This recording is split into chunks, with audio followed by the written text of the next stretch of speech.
There were many times when I was a youth, especially 16, 17, where I did not want to live anymore. I thought about suicide a lot more than I even want to admit. It was really hard. I felt completely empty, and I knew I had family around me. I knew I had my sister, but it didn't matter.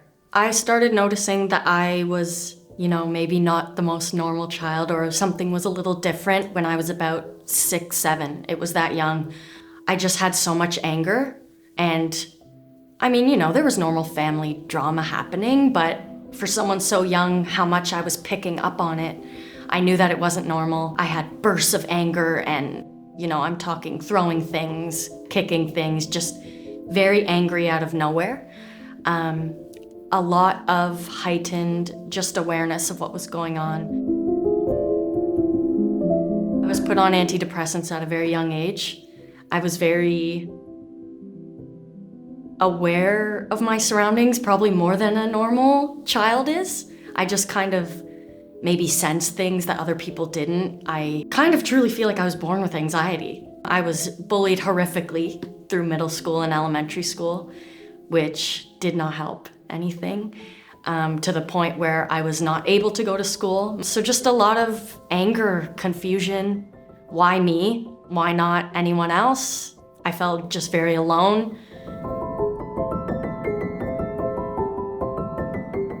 High school was very interesting for me. Grade 9 and 10 were actually great. Grade 9 was super fun. It's all new people, right? So, I wasn't too worried about the bullying because I thought this would be great. New experience, new chapter. Grade 11 started. That's when I started noticing some kind of health issues were popping up. I would feel, shortness of my breath. This is when I knew something was coming back, and very aggressively I would feel physically sick to my stomach every morning before school. They diagnosed me there with panic disorder on top of my anxiety and depression. Couple weeks at school go by, I'm feeling completely like an alien. I felt like I was walking through the halls and I was an alien, and I could see everyone else looking at me. It was like I was outside of my body and my head. So I knew that I needed more help, and I needed significant help, and that I was in a crisis, because I was pretty much giving up at that point. And I was more lost and scared and sick than I had ever been. Honestly, couldn't get out of bed. I felt this darkness and cloud that can only be described as just blackness. I felt like there was absolutely no reason that I should keep going. So it was like a battle of two of my minds just clashing. And I physically couldn't move. I couldn't do anything. I was laying around in bed, and I didn't want to live anymore for a lot of that year and a lot of that time, because nothing felt meaningful. Nothing felt, I guess, right. It all just felt empty.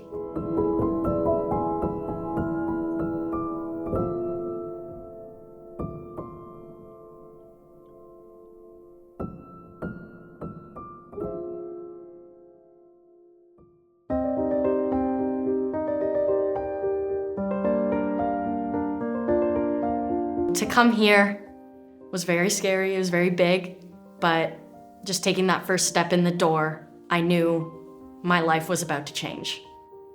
I was introduced to a new type of therapy that I've never tried before, which is CBT therapy, cognitive behavioral therapy. Working with CBT and actually training my brain to not think of the worst case scenario, that form of therapy really helped with my anxiety. Just slowly, feeling a little bit of hope. It was that I saw a glimmer. I saw a little bit of, I'm not stuck anymore. This isn't the end. I still, of course, take my medication and speak to therapists and use the tools and do my, breathing and all of that, but I feel this sense of confidence I never had before. I feel like I'm finally where I needed to be. I wanna be the best version of Julia for my entire family, which was something that was hard for a long time.